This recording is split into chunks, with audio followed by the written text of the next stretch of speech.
Чингисхан и его потомки грабили, уничтожали мусульманский мир. И это не преувеличение. Западные историки упоминают, что они достигли Польши, Болгарии, Москвы. И историки также признают, что то, что они сделали мусульманскому миру, не имело себе равного в жестокости. Когда они взяли Бухару, в предании упоминается, что они каждого мусульманина собирали в мечети и убивали. Когда они захватили Самарканд, они собрали мусульман за пределами Самарканда, и каждый был убит.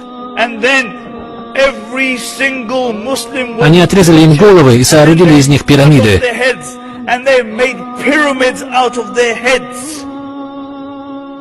Они построили пирамиды из их голов.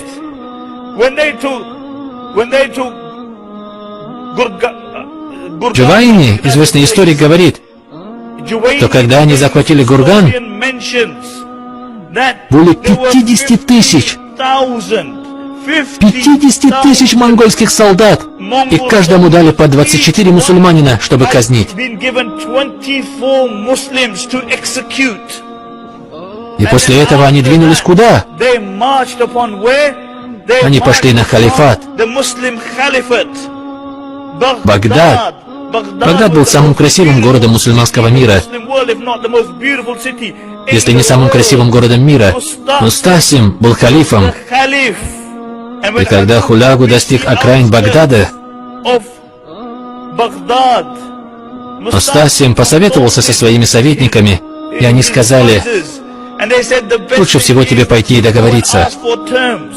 Хулягу сказал: если ты собираешься выходить, не выходи один, возьми с собой своих советников, возьми с собой своих ученых.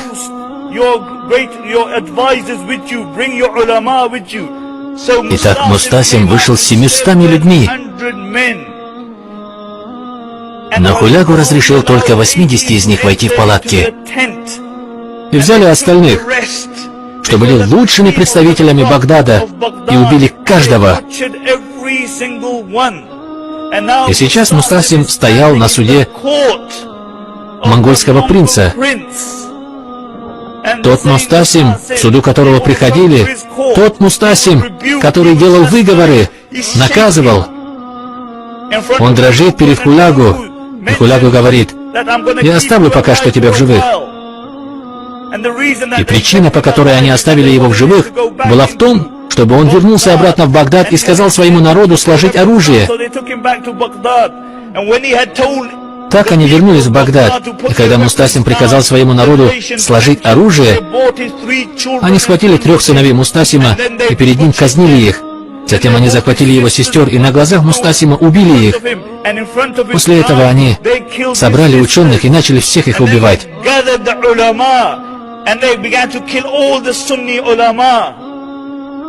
Затем Хулягу сказал, что кровь мусульман дозволена.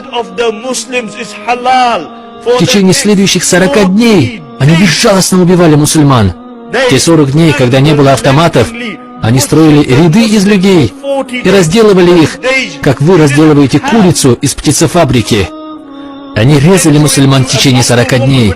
40 дней это продолжалось. Мусульмане были так поражены, что монгольская женщина могла войти к ним в дом и убить там, кого захочет, и никто не мог ей помешать. Монголка могла сказать мусульманам: никуда не уходите. И мусульмане никуда не уходили. Она приносила меч и убивала, кого хотела. В предании упоминается, что на совести каждого монгола было по 40 убийств детей после убийства их матерей. Население Багдада резко сократилось и стало равно по численности с населением Бирмингема. Половина населения была убита. И после 40 этих дней